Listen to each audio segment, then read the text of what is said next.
the history about prison service in Ghana. You don't know. If you know, Mr. Kayobim.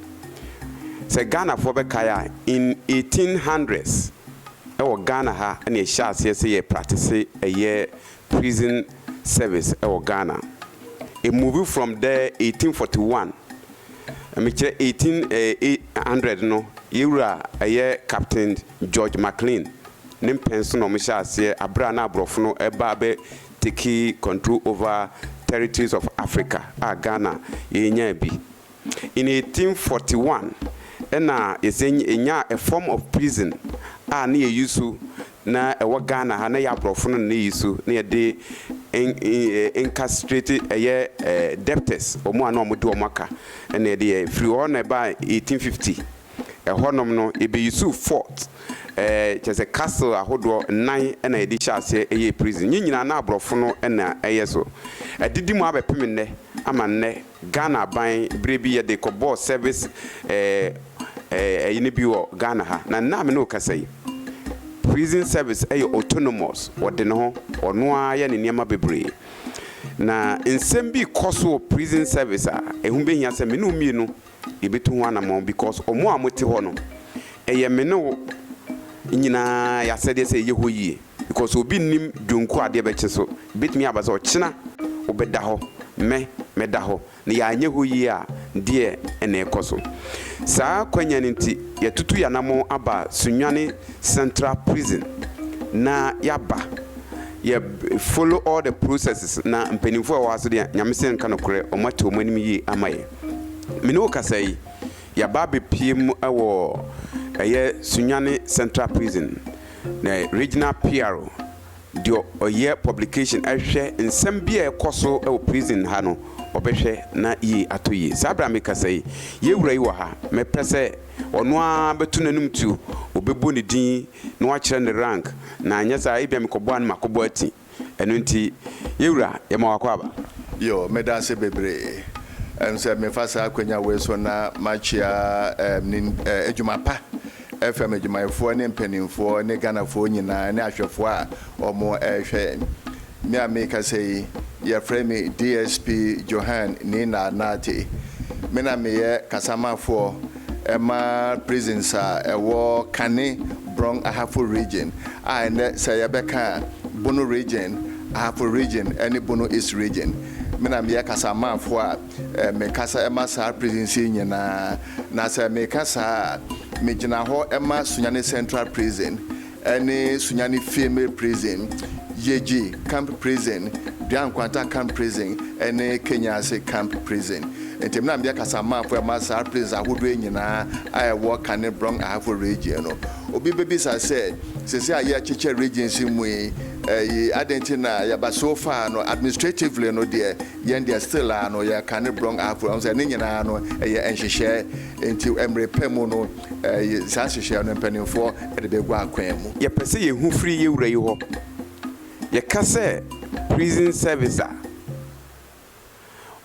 a man for cancer say the prison condition no enye nti ye pese ye hu free urei ho prison service ene ye Ghana nyina o nti ye pese ye hu se Sunyani ha anase bron ana hafo se ne odi kan no se kase prisoner de na wo se ba anani party ase e fa ye see prison ye bia aban ana oman no eyi esi ho na ya gazette say akọ aban ene oman no enkrate mu say sabia no yeyi esi ho a yedi neduafo ana omo afom oman no emra a wo oman no enyansen mu no ense so omo fra ne padom no mu ewo oman mu na yedi omo akwa akogu na yeye omo ho adwuma say de be ya kwan a mo fa so e de ba ne duafie no omo nsan enkofa sa akwa no so bo se omo mre eso na se yegya omo ma omo ko abonten na se meka sa na you be your friend the treatment of offending behavior. One says answer na obi ya do bi beba betu ne duafie no na de ka ne pakro no wa fom oman no emra nti so ofom ema no mra police edikan eba che nipa kro no eye nhwehwemu se ampa se nipa ne ye a order na dia na dwumedi a wa akwa kodi ne etia oman ne mra ana se enhihye eche se ampa etia oman ne mra no obda akwa kogina court dia de no kogina court a judge enso eto ho enti judge no ebetie afanu no nyina kwedu aposifo no ede bono na afi court so be masane pakro no akwenya so no ankasa nso no ebeyi ne ho ano enti so yi ne ho ano a judge no ono de oni obi afa enti obehwe nsem no ababeta nto okeri nsem na baby a eda no na ode ato se ehia se wo judge nyansem mu no ojana obeja no masa judge nso esisu pese nepa no wa afum oman na mra enti esese ye twe na aso no judge no na be pronounce asotwe a efata se ye de ma nepa kro no asotwe no ebi ni se ye de nepa kro no eba beto eye prison ebi a ya che na dodo se ebi na wotwe ana afe ana busma na efi du ana ebia se boni nepa kro no ekodi ye no ehia se ye de no tum afebɔ ano ne nyina no emra no na ekire ebi nso wo hɔ a se judge wo judge nyansen mu no se nepa no ya bɔ ne ka na otua sika ema abana ne ya fra ne fine no enti judge be impose fine se judge betumi judge impose fine no na se pakɔ etumi etua sa fine na wa afa ne ho adi enti ebia na fine no wantumi enti ebia judge be ka se bɔna ko di ye no to ebia ya afa sika sei se wantumi entua bekwa kodemo eyamre duduo sei enti se ne pakɔ no etua sika na wa afa ne ho adi na se wantumi entua eno no obaba aba bedem na obi bia obedem bia no ewo emre a court ahihye se omra emambedem enti for the period that the pakro no edemu no ye bomodin se dwuma ye de fa san krofo no ho ye hwe kwamo fa so eba ene ade potin a enam so a okodi sa abono na ye so se ehia se de ne fa kwan bi so ye betumi aboa manefi sa tibia no mu no na ye aboa sa enkrofo no ebi ni sen obi wo ho a ebia enam ayanko bone so ebia no oku enti enam anyankofo so na peer pressure enso ni ade na akwa akodi bon na ye daba betu na duafie enti sankrofo no sei no ye wo schools e wo inside ha yi wadafo me teacher fo enso wo mo church omo ade ebinum so wo ho a oni just oni sanu dwume bia oni tite bia nso the sankrofo so ye hwe nsanu dwuma ono epe no se bu ho a na ye do no afam ni aman scientist say the beya sanitime so na say ye jana manoko abontia obenye bibi aye e de aboa ne ho e de ahwe eyefie nso ebinum so ho a ebia boni okodi ye no ehwehwemu koso ehwehwemu no enkosi ye enti judge beka say san ne pakro no yemfa no emametu president kuko say de beya aposofo ebe koso ayo mo hwehwemu san krofo ne for mo remand prisoners no enti wo prison bia no ya wo remand prisoners and ya san wo convict prisoners wo nti san so na eche wo Sunyani Central Prison ha mira metiwase a ekire se ansa no bi beba mo akache ha no na ye obi a se nipa kro no court a convict no ana se aka se wadi bone we enti yemfa no mrem ana se police chi obi abonte obitment na ba aye prison ha na yo meda se police echi obi a omono mra no ema omo kwan omo was so one man emom kan so omo form to omo kan so omo kukum e wo police station ho na ansa na obi ebeba prison ha no and the send pakro no efa court ansa na san pakro no efi court a krata bi aye fa no warrant edi nachi efi court eba prison ha nti obi bia owo prison ha bia no warrant and e de ne bae warrant no ho na de ma police and as a court warrant if you court and issues our warrant to registrar and register or court on no issues our warrant depending upon the judge decision no and registrar so ebegina so e dey actual warrant no say remand warrant edinechi eba na se convict obi a yebu amano se akotwa na dodo say no eno so convict warrant ena da eda no so all the back obi nso wo ho a ebia yamano fine any the alternative no default warrant ena edinechi edeba. What is the maximum number of inmate this facility with me occupy now as we speak now no nipa dodo say ena wo Sunyani Central Prison, and what is the condition of the inmate as I speak, and the facility, the state of the facility is also saying it here. Now Sunyani Central Prison, you see here no, after nipa mana broswa no, say here 450. That is the authorized capacity. But as I speak with you now, as I ene anope, omo mugumo no 891. Hey. Naturally say almost 100%. I told the big cry, you bro 900, you both double the number no so. The banner sana ya transfer be a call outstation. Say yeah, Kenya say Jam Quanta any ye. Said the bear omo ebe he omo kakra. Now, it's answer structures now any facilities now you want. You see man ni pa dodo 450 no. Say no oma broso no. Sa facility say enwa ena omo ebechiche make sa na one say there has not been an improvement in the existing expansion in the existing facilities so and the main fact say office here interview we no say office we sir ananka nipa 9 and so moda sa edan we mu no say omo abro so no nti no omo agba patient no akwa akoye nipa enwotwe and now omoda sadan we mu na am say obekaya during the time of former Chief Justice Georgina Theodora Wood no yet the penning for the issue way ekoto eyinanim and now on so otuwan among and no two judges no more call around all the prisons for them to see their air coso I was said there bear and also ebe informal almost decisions are almost take a work also.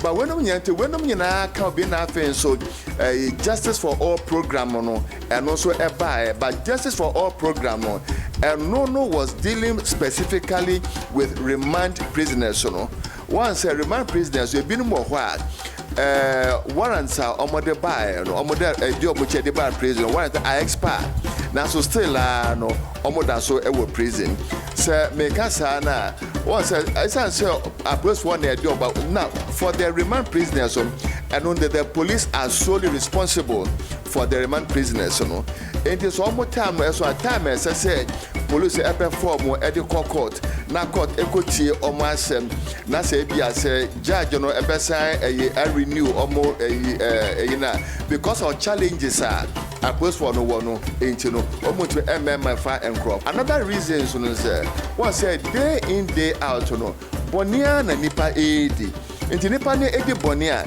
and no so no yentumi can say say prisons aye maintain the police will not act say abanisa na there be breakdown of law and order in the country you know into once a nipa no afum omanmra na ide na akoko no a judge so ide na aba no say yehwe na yenso ye job atum.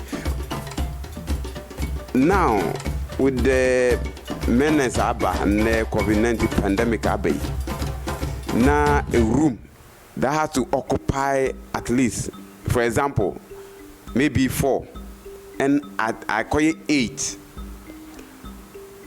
Until half wise, no? Are we thinking and considering the inmate have issue, which is also their human right? Are we not infringing upon their rights? Human rights, you know, is for everybody. Well, everybody is entitled to his or her fundamental human rights. Now, where your right ends, someone else's begins. Sebio or no wakwa kodi bono bono kodi and you'll be human rights and it will be human rights. Ensuring safe custody of prisoner no. Yes, Sunday another sentence and at the other also say execution of sentence in a human manner. Very good. You see, so it's not just the safe custody say nipa no be a wonwu, but you should also make sure say you treat the person in human manner. I know they are no more from manner. And we are humane manner, right? In a humane manner. Now, if you are prison service on your motto no, and the vigilance, fortitude, and humanity. Well, humanity no say nipa nipa na wo hwa so wo treating to say nipa wo treating say sebe oyabua. So what I say, enti bibia be so a nipa no obey abibia, even in spite of the fact say wa fun oman mra oman na ba betum no, you treat the person as a human being. Wo fa no emfa no memo a be degrade ni dignity and worth as a human being. You respect that one. So I say, good. That brings into mind the second core function, the welfare of inmates. You know, and to say the welfare of inmates, say we share ne pakrono na pomodensem ne dabre ne didi whatever. In spite of the fact say omaye overcrowded our prison, we don't look down upon their welfare issues. Even saying. Omedidiemu. Yeah, sure say eduane a man say ya mom no ye feed you 3 times a day. Anopa breakfast, ewia lunch, enyomre supper. Ya mom these 3, Now, say idea na say ye boost na ye mom, that's where we'll be infringing on their rights. I will not be treating them in a humane manner. Aside that, so mo yare ye were infirmary. Were inside manned by a physician assistant. And which there were other health personnel, sir. Almost they are trained and qualified health personnel, sir. Almost money infirmary, so bibi almost edo man almost yarea. The almost call infirmary. If you are promoting in some facilities, I want to say a bro, so you reform the government hospitals. You don't call municipal hospital. You don't call regional hospital. SDF wants to airborne. You don't also call SDF hospital. Now, and Biamsa say, who PSA, who fee post office, by regional administration, now I'm young Kwanoswa, who structure between the 2 barracks. And no, infirmary, and no, yes, and no, Ghana Health Service. And so I approve my Omabesha facilities near Deniana. And also no visiting doctor from the government hospital in Beba ho Ababe supporto my Dasha Mumpo in Semnia Deniana. It also means and no Omo frame more, say whenever practicable, undertake their reformation and rehabilitation. Well, Nasa clause was whenever practicable, no, and no according to say, Minasi Pobi, baby. Naturally, say when it is not practicable, no, we cannot. So what I say, but we also try say, one say, what you are memo, Nasa Bonifusem.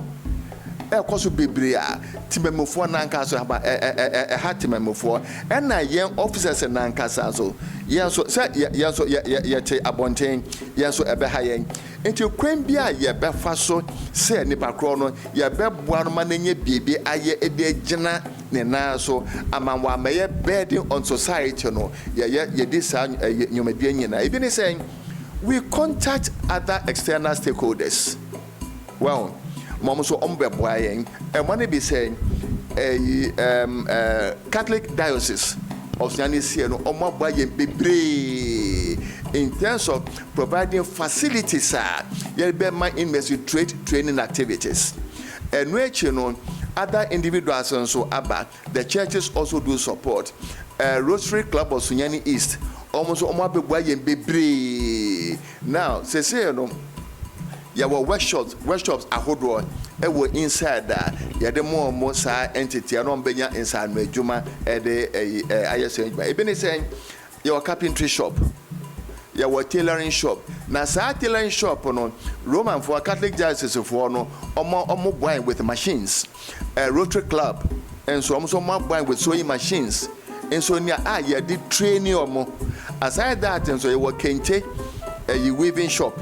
nso ni ade and apart from kente no ya was smoke fugu enso no ewo ho ya was shoe making shop ni ade se nsano djuma bebre ase wo mpe we a obepe we wani nyi we ho a wani beje we ho normal ikitami de normal prisoners no ya was Sunyani Central Prison njuma yedi say yede entity be ma prisoners ama omoso omukofie a bone a omukoye no e bi obi wo ho na ye kronfo onkoye sa bone no biem enti na yede sa product we ana project we e ba say yede betiti prisoners ama omo atimenya ensa no juma na say bi otofo say madams ni e wo abrichi enhoma yede ye enoma no na egu achi ha bebre na mini say mrepam no yede mo be call prison yard on so ama ma ko hu prisoners na omo ho bebre ya omo enwene kente esan epam smoke efugu correct one pa na bebre ho kra omo kwa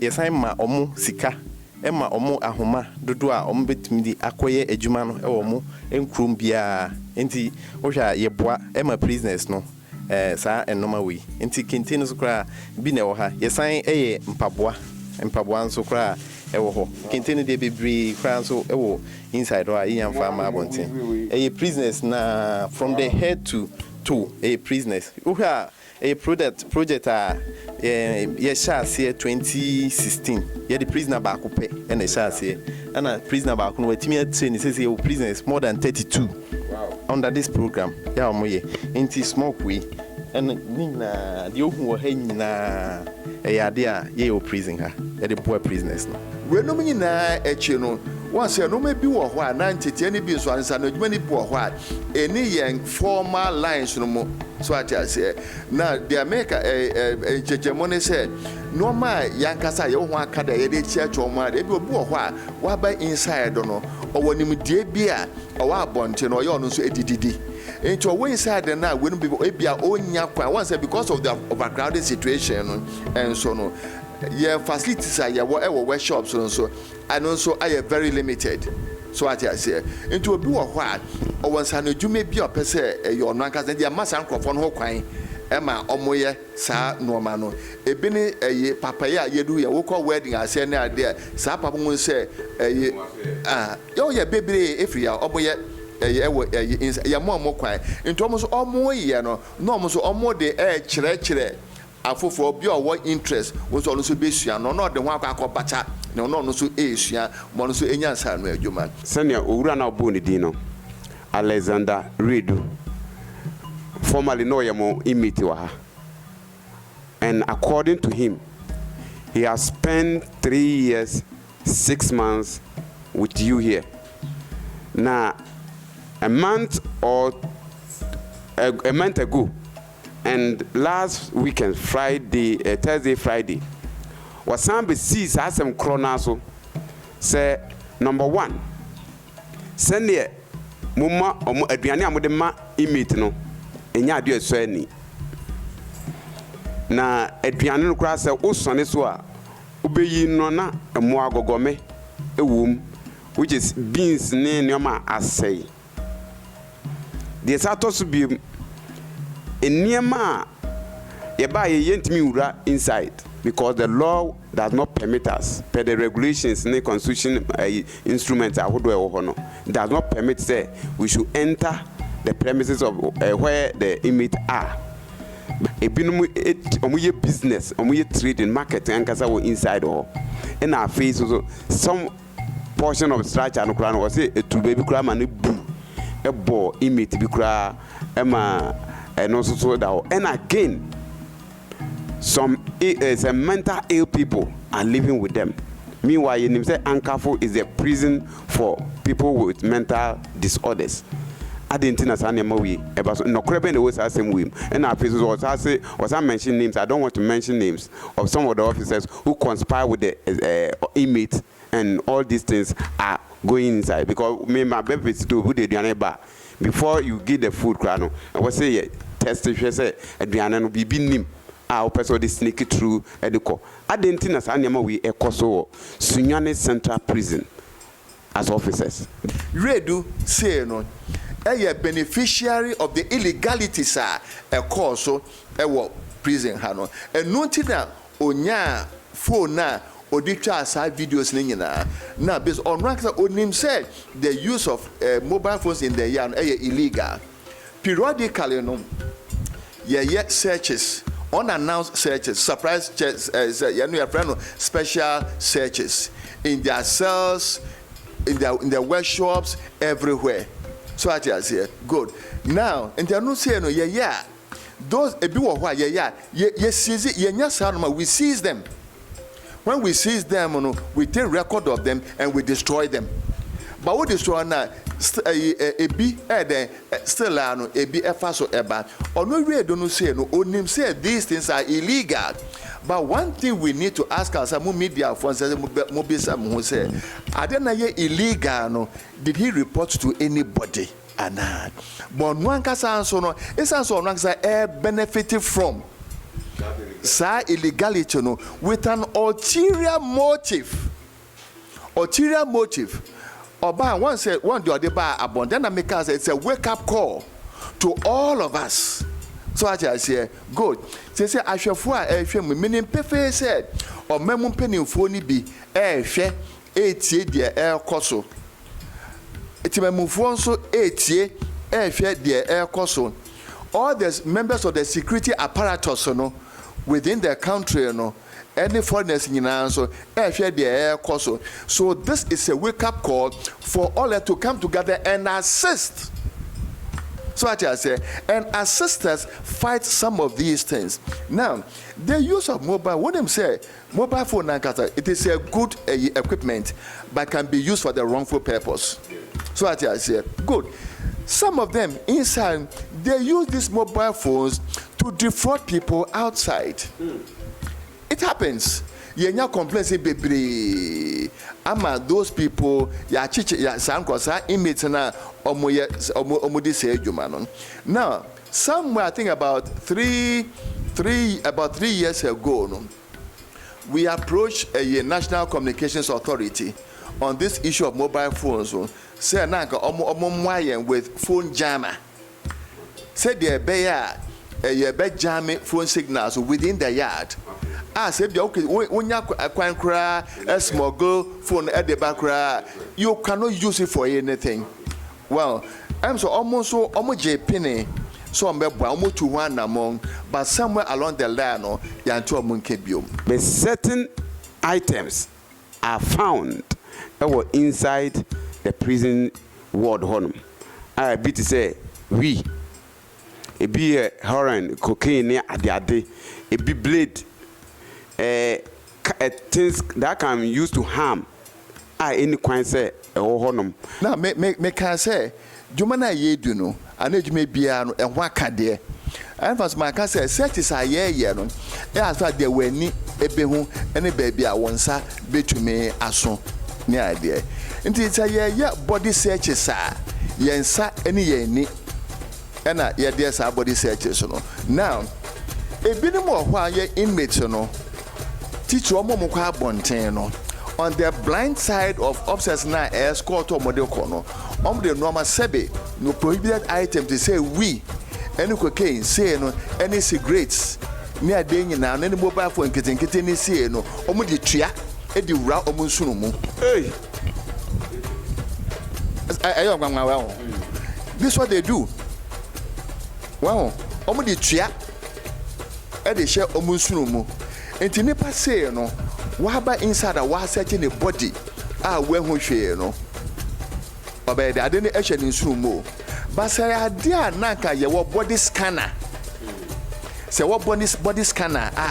Now all first scanner no mono, scanner no, ever scanner no. This is the S-ray, as can we call airports, somebody scanner say, I want to be who ever screams, baby, Esha baby. Not one man, not quite coisa, but any scanner nibi.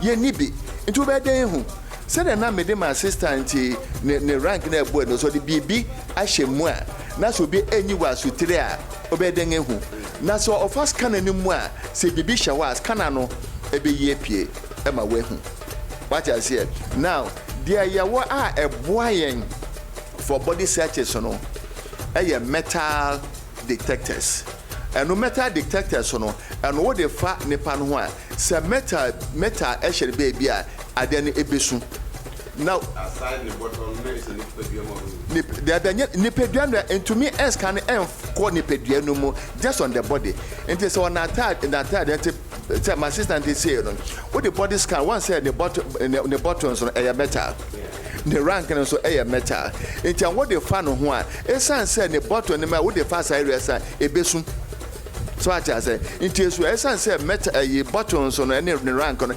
metal no over you will ignore it. So I say very good. Want to be further. And I feel so. Send a chrono. Actually, we a dear Manaka ra ninsuno meta dictator bear dengu. I don't know metal substance. Now say metal substance a crampon emponia. I don't aim to me scan through the body. Just on the surface. The radio a no. A wake up call, do the bar bonteno. I just the can no crew. Make a saba. A wake up call. Emma yina say on mine or my money no. A wake up call at the mine. May the can say it may be an acadie. I say, would ye, Jumano. Na acadiano say a bean me wha or any day. Now, the Odeba Bontino and the Oyenino is a very, very, very big threat to security for the entire state. You know. Now, Mra and Maho Quine say mobile phones ebera inside. Now, in every society, you know, Yenim say there are deviants. In a human society, there are 100%. Even among officers of crime, you know, you will be a was it Tanaha or some maintenance. Was a many will say, Rana Mayor. Into a non sono, ye muye ni engoso. Ye sasu mumwa, ye chomwaso. And Chebia, until somewhere last month or so, in year 2 months. Officers in a balcony attempted, no, your sergeant, Bahomanian, or a sergeant, or attempted, say, or the phone. Ewra inside, and now on the in a search, you know, and now your son mu. We put him before the processes. At the end of the day, you know, yet na mama ya ante back with team you no, and my baby lance copra. Which I say yemfwa one so. Even with the officer say ye treaty officers say ye do more efamra kwanswa. What about the image? You know, image on there he has nothing to lose. So, as ne yenya who the redo edakwa kwato abonten. Now, efa ne nnuane a omonua ne nnuane a omoton no. Besi ne omedi dia komobosika oman no edema inmates no across the country no eye 1 CD 80 pesos a day in 2 cities. 1 CD 80 pesos a day. Papa, you want to say, Miss 1 CD 80 pesos. Now, Kuku Kraton say, Sir, Okopa wants some not better prison. You will enjoy it. Now, the woman here, sir, 1 CD 80 pesos a day, no. Late former President John Evans Atta Mills, Yamifa the crazy, or no, and a PJ from 1 CD 20 pesos a day to 1 CD 80 pesos a day. 60% account. Or the 60 pesos and account. Na bisa ho say oko ne kreachi ebesi enno in fiedu do say nie. Ache. It's about 10 years. Me buana very good. Ni gine the same 180%. Na bisa ho say enne 1 CD 80 pesos a day no a day na beso.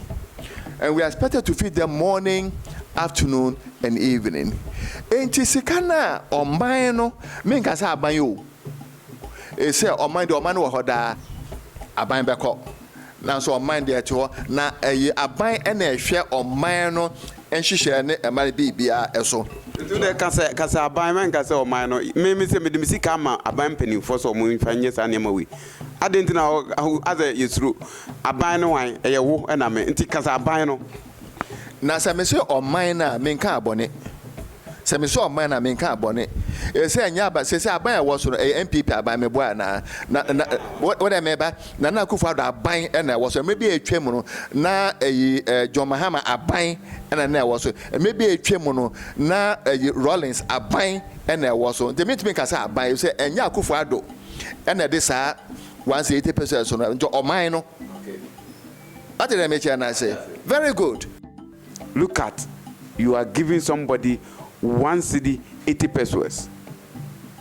1 cedi 80 pesos. Can we say this is human?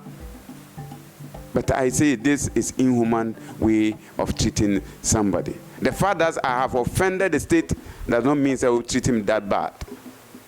To that extent. This facility should accommodate an inmate of over 400. But now, 891 inmates. Can you imagine? Say clothing, bedding, feeding, recreation, and then library facilities. All these things, or minor, we have neglect and put the pressure on the officers. Meanwhile, they are the just supervisors, making sure that the instructions are carried out. But we, the state, the government, are being negligent to them.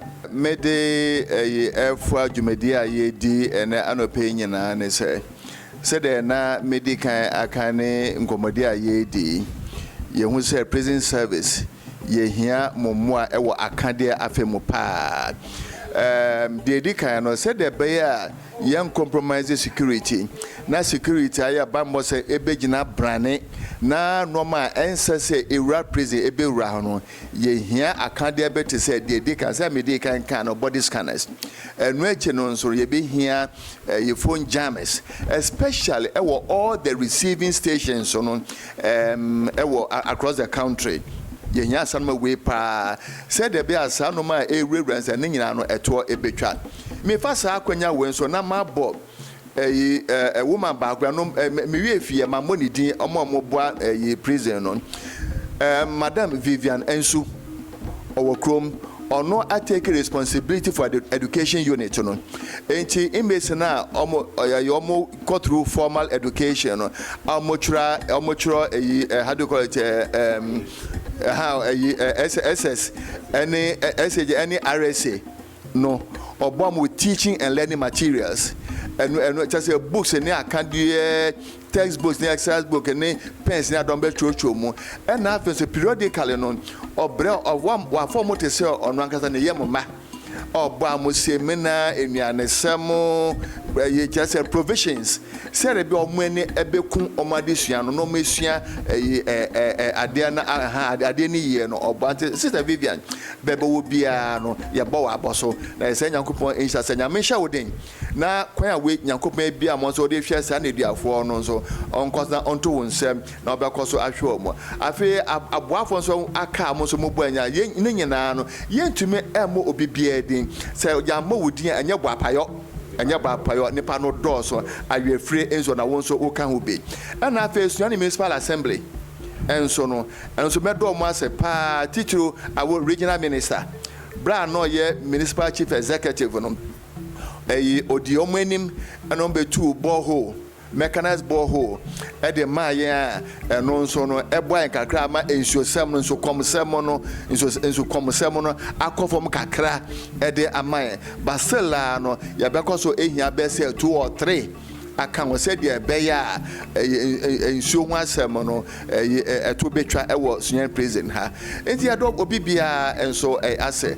na monko so na mo bibia monkaye se djuma ye di no yo medjuma na ye di na ye enso mo bon pan so a mo bi enso emaye se ba ye djuma no e be wie peyo ye da mo ase yo ya dama se sane ya papa kan ti aha na edi dwuma di ne besi minim se da foforo ne bre foforo se akwanya ba mu a ye ne o mbesan be di nkomo na nkomo foforo a wo ha eboa na ebeboa mo adwuma na koso ne nyina so ya fa prisoners and say nuanom ya dofo no na uhwe over 891 inmates na less than 10% of relatives na ebesra omo a enya ade a eden eso ene ebasa na demotivate officers no kire say mo ma reject mo ankrofo no say omo hu hia mo eba sa na ntwa ye nti ye beda mase say mo ne ye koso na ti na hwe this particular video no na subscribe to na minim say you will not be the same say na me kan see hand in fact omo ye je omo twawa ti say ye do akoto onwuram bibia edan omuna me proud sponsors a ombo ama edwumadi ekoso nyankopon hira omuna omba ye omadwumam uhia service bia be fa entertainment ya mpacho ko ho see hand studio entertainment na omomo eduru a enyina no ebe edide medamase osomfo no akọ ni magina kwasi makrao